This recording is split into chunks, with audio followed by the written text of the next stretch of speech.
Salve galera, o tema do vídeo de hoje é: não temos um projeto de nação? Por quê?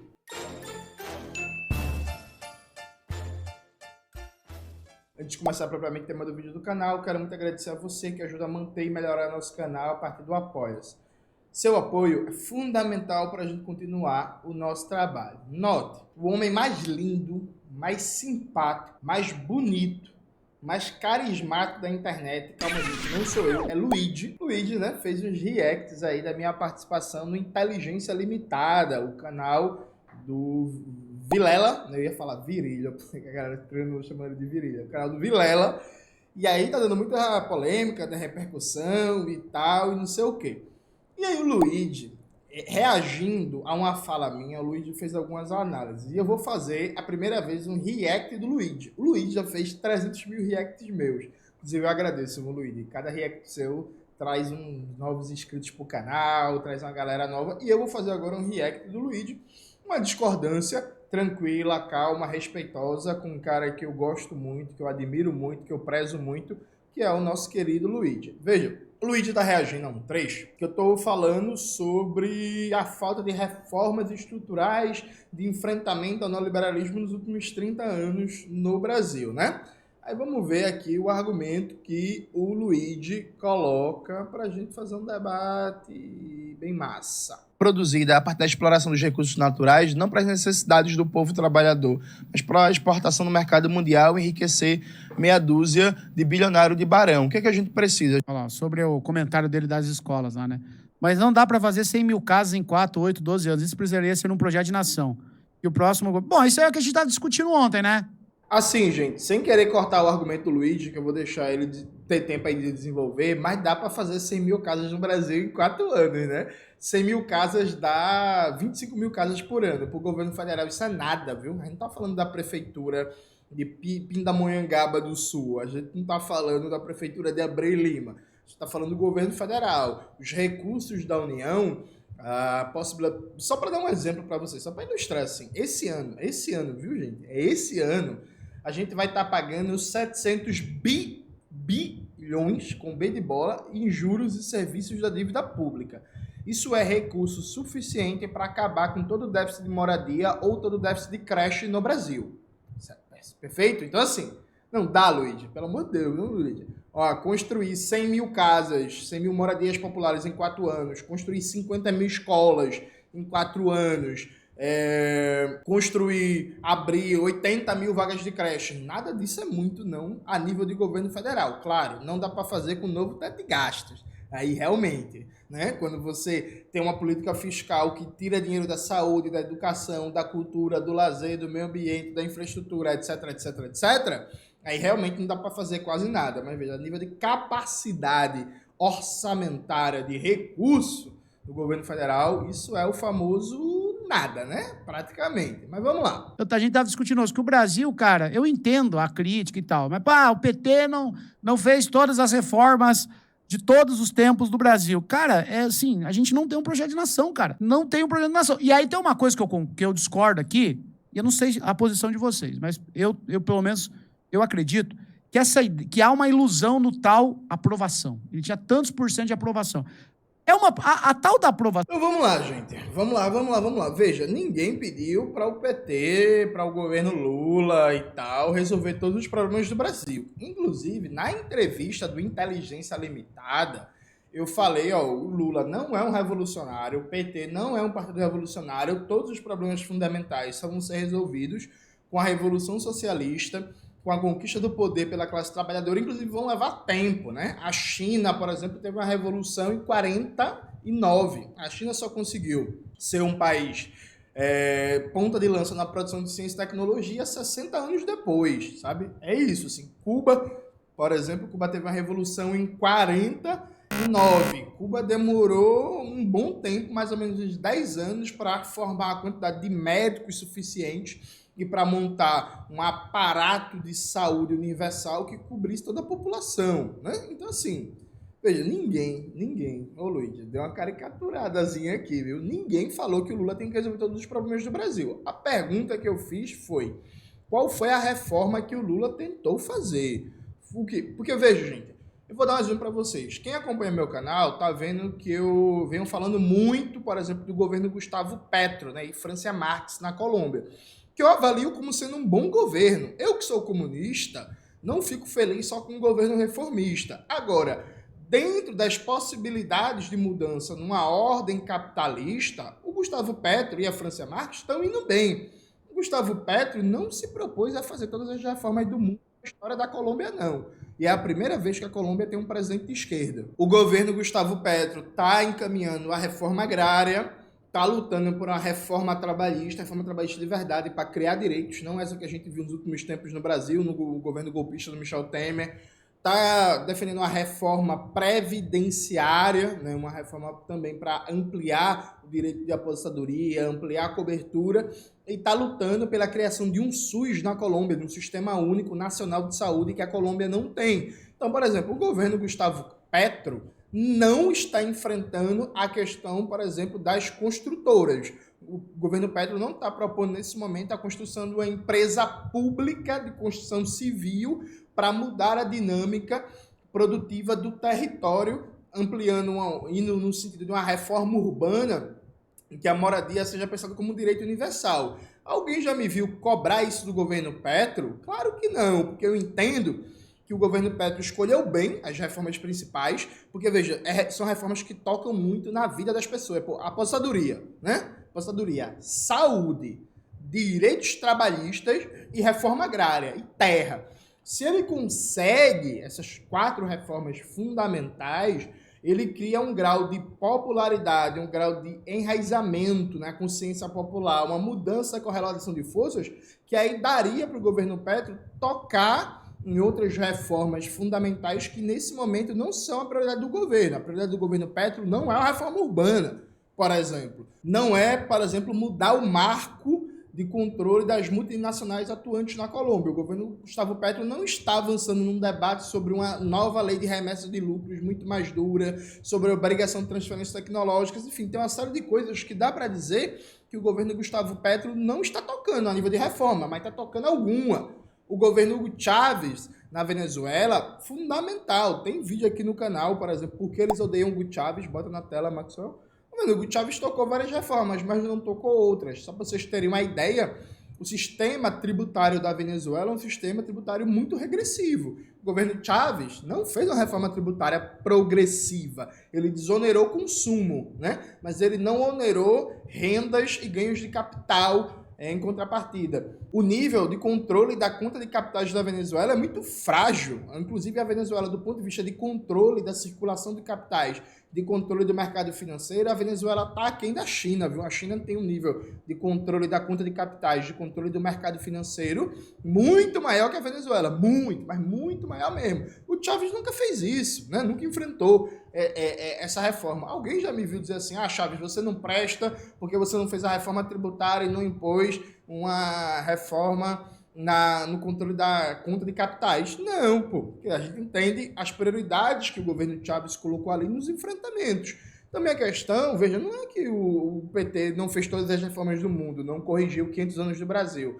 Minha questão é, estamos na 5ª presidência petista. Lula é o principal líder popular do Brasil há mais de 30 anos. O PT hegemoniza a esquerda brasileira há mais de 30 anos. Qual foi a reforma que foi seriamente tentada? Foi a reforma agrária? Foi a reforma da mídia? Foi a reforma tributária? Foi a reforma política?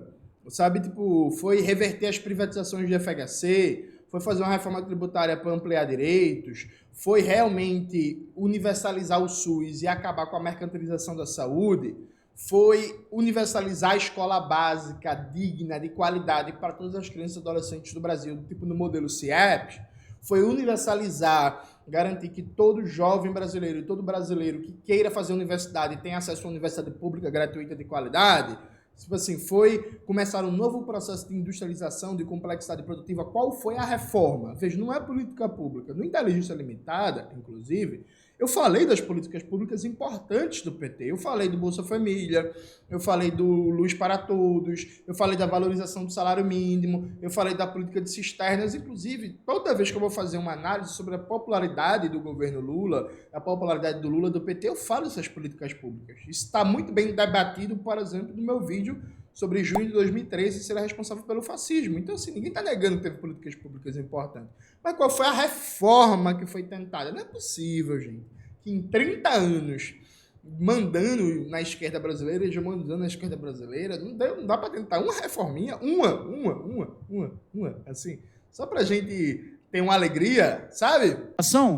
Para mim, ela tá ligada à percepção das pessoas em relação à economia. Então, se ela está podendo comprar e gastar e ganhando bem, tá bom o governo. Isso não significa que essa aprovação popular seja uma carta branca para o presidente tomar determinadas atitudes.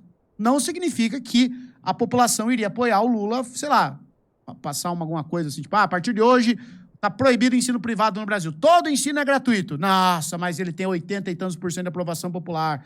Cara, eu vejo que a aprovação, para mim, está ligado à pessoa em si. Pô, tá bom para mim? Então esse governo é bom, tá? Eu não vejo como assim, o Lula tinha 85% de aprovação popular. Dá a entender que se o Lula quisesse fazer qualquer coisa, ele podia. Não é, pô. Né? Mas, enfim, isso aí é um ponto. Voltando a coisa, eu acho que é isso, cara. O Brasil não tem projeto de nação, cara. Não tem. Então entra o PT, depois entra o Bolsonaro, depois entra o Temer, depois entra o Zema, aí depois entra o Ian Neves, e cada um vai fazendo uma coisa, né? A gente precisa tomar o controle. Veja, gente, eu vou até abrir a tela, veja, não Luigi, mas muita gente no Twitter veio, inclusive, caricaturar esse argumento meu. Veja, gente, meu argumento é um argumento bem básico, viu? Vamos lá. Na ciência política, ficou célebre o argumento dos 100 primeiros dias de governo. Para quem não conhece a história, quem criou isso foi o Franklin Delano Roosevelt. É ele que deixou isso célebre. Qual é a ideia? É a ideia que um governo recém-empossado, né, que acabou de passar pelo teste das urnas, ele carrega muita esperança, muita legitimidade. Então há uma possibilidade de você apresentar uma agenda para o país, uma agenda política, que políticas públicas, que reformas, que mudanças de marco estrutural você quer propor, e você tem muita legitimidade, muita força social, né, uma predisposição positiva da opinião pública. Esse argumento é um argumento que basicamente a correlação de forças institucional não é só dada pelo número de deputados e senadores que um partido político tem. Isso dá também pela capacidade de mobilização na sociedade, pelo debate, pela politização, pela circulação na opinião pública e por aí vai. Então, um governante que tem 80% de popularidade, o que significa ter 80% de popularidade? Significa várias coisas. Uma delas é que as pessoas que aprovam esse governo têm predisposição para ouvir esse governo e para querer que o que elas avaliam como bom continue. Então, vamos imaginar que eu chego para Mirella, né? Pô, tem 80% de aprovação. Mirella aprova meu governo, né? Mirella está feliz com o meu governo. Aí eu digo para Mirella, Mirella, o negócio é o seguinte, a gente está conseguindo criar emprego, a gente está conseguindo fazer investimento público, a gente está conseguindo melhorar o acesso à saúde, à educação, à cultura, ao lazer, só que para fazer mais, para continuar o que a gente está fazendo, a gente precisa fazer uma reforma tributária, a gente precisa taxar lucros e dividendos, a gente precisa fazer com que monopólios estrangeiros, empresas de fora, paguem imposto sobre remessa de lucros. A gente precisa fazer com que produtos de luxo paguem um imposto maior. A gente precisa fazer com que determinados processos de produção que trazem mais prejuízo ambiental paguem um pouco mais de imposto. E aí você faz o debate com a sociedade.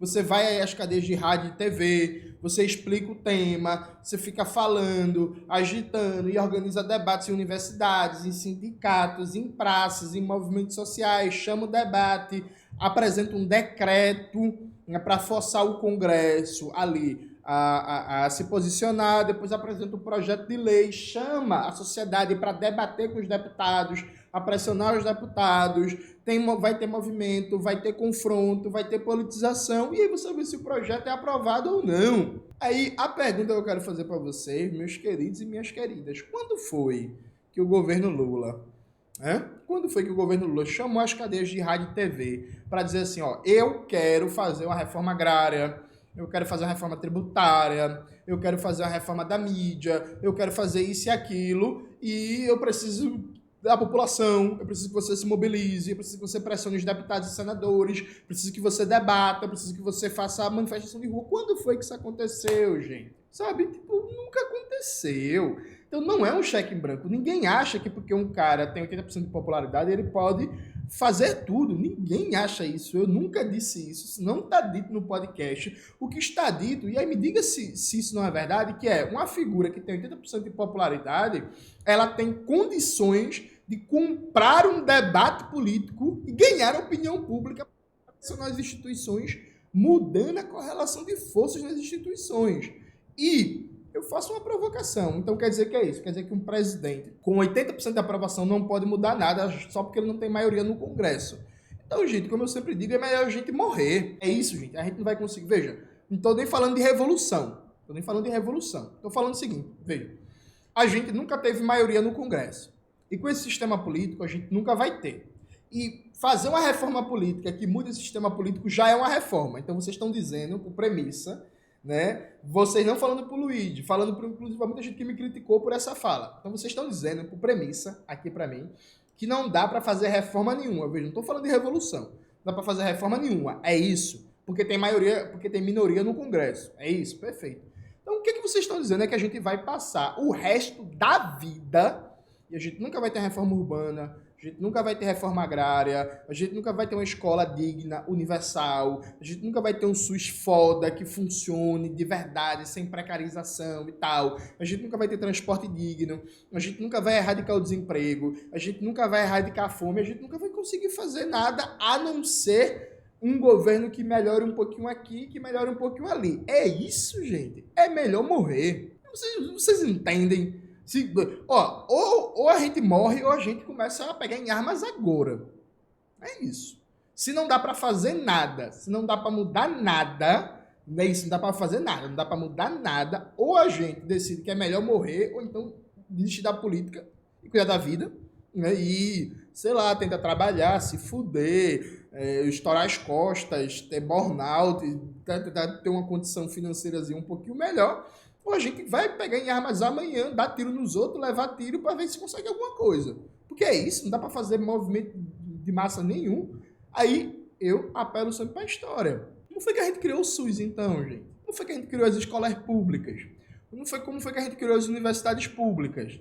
Como foi que a gente criou o SUAS, Sistema Nacional de Assistência Social? Como foi que a gente conquistou a reforma antimanicomial? Como foi que a gente criou a Petrobras? Como foi que a gente criou a Eletrobras? Sabe, tipo, peraí, como foi que a gente conseguiu a Previdência Social? Como foi que a gente conquistou o BPC?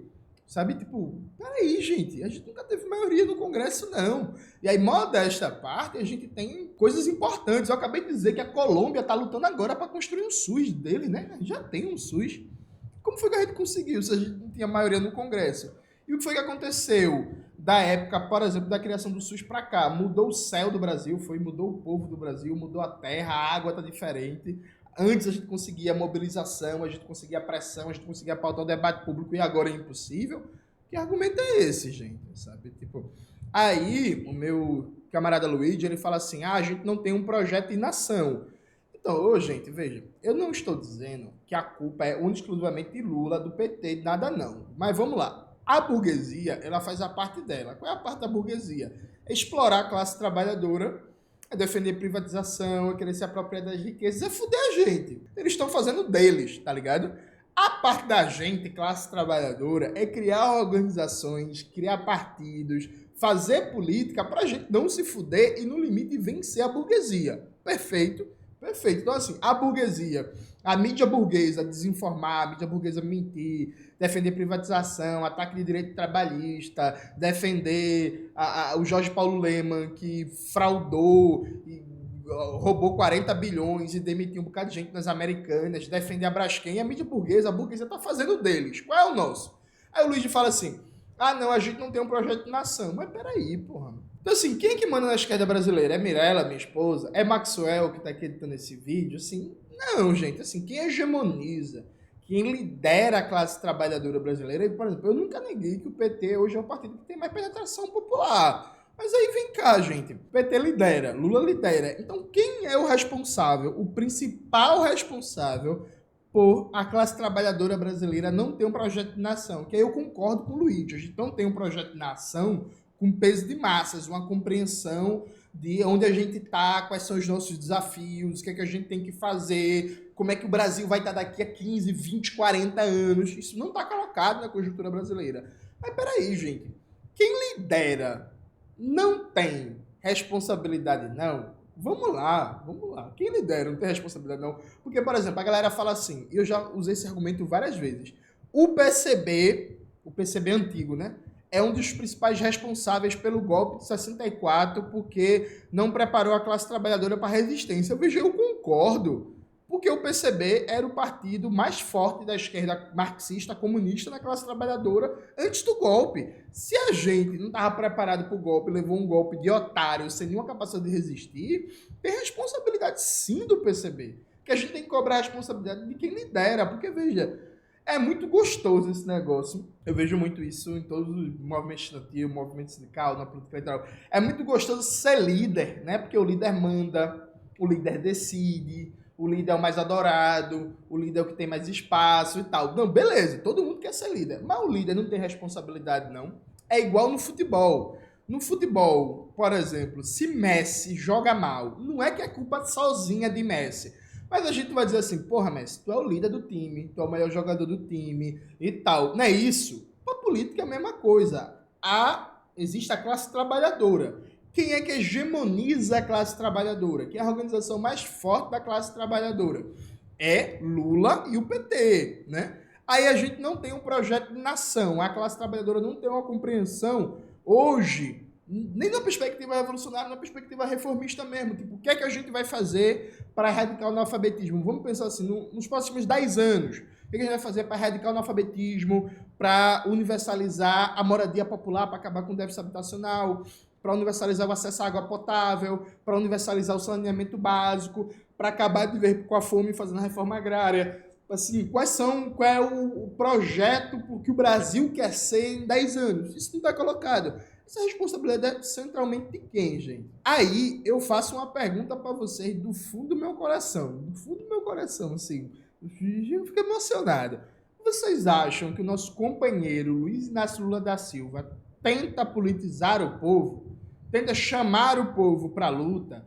Tenta explicar os interesses antagônicos? Tenta debater o papel do agronegócio, da mineração, dos monopólios estrangeiros, do grande varejo, dos monopólios de mídia? Gente, assim, por favor, de verdade, alguém acha que isso acontece? Então, assim, eu acho que realmente a gente não tem um projeto de nação, que no meu caso é um projeto de revolução brasileira. Eu luto para construir esse projeto, né? Quando eu saio viajando pelo Brasil, aqui no meu canal, no Revolu Show, nas entrevistas, escrevendo, dando curso, em passeata, e ajudando, e militando. Hoje, tô gravando esse vídeo no sábado à noite e tô morto e cansado, porra. Passei o dia inteiro numa reunião, tá ligado? Tipo, tô com a cara meio abatida, meio triste. Passei sábado inteiro, a reunião começou de 9 horas da noite, 9 horas da manhã, acabou de 6 horas da noite. Agora sim, gente, de quem é a maior responsabilidade por a gente não ter esse projeto de nação consolidado? Então, assim, se não tem porquê. O que foi que aconteceu? É proposital? Não é proposital? A não ser que a gente entre numa narrativa, que eu não estou dizendo que é o caso do Luigi, eu nem acho que seja isso. Mas a não ser que a gente entre numa narrativa meio que é vira-lata, que é assim, todo mundo consegue mudar, né? Aí dá para ter reforma na Colômbia, dá para ter luta popular na Colômbia, no Chile, na Argentina, no Peru, no Uruguai, na Venezuela, na França, na Inglaterra, na puta que pariu da desgraça, mas menos no Brasil, né? Porque o quê? O povo brasileiro é conservador, porque, sabe, tipo, o povo brasileiro é despolitizado. É isso mesmo? A gente consegue avançar, a gente consegue tocar lutas em todo o canto, menos no Brasil. Por quê? Tem algum defeito genético no povo brasileiro? Tem algum problema cultural no povo brasileiro? A gente diz, tipo assim, por que não, assim? Por que não no Brasil, assim? Por que no Brasil a gente não consegue avançar? Será que é um defeito do povo ou será que é um defeito do projeto político que guia majoritariamente o povo trabalhador desse país há mais de 30 anos. Acho que é isso que a gente tem que pensar se a gente quer mudar o Brasil, boy, porque, ó, gente, vou dizer uma coisa pra você, viu? Esse negócio de, não dá pra fazer nada, isso significa que a gente vai envelhecer nessa merda. É isso mesmo? Vou estar com 60, 70 anos e vivendo nessa mesma merda que a gente vive hoje? Eu quero não, viu? Eu confesso pra vocês, confesso que eu quero não. Eu só de pensar nisso, eu fico triste, né? Como diria aquela música da novela Chiquititas, não me diga mentirinhas, dói demais. Porra, dói muito. Dói muito. Muito, muito. É isso, galera. Espero que vocês tenham gostado do vídeo de hoje do canal. Não se esqueça de se inscrever no canal, ativar o sininho, curtir esse vídeo, compartilhar e tudo isso que vocês já sabem. Um beijo e até a próxima.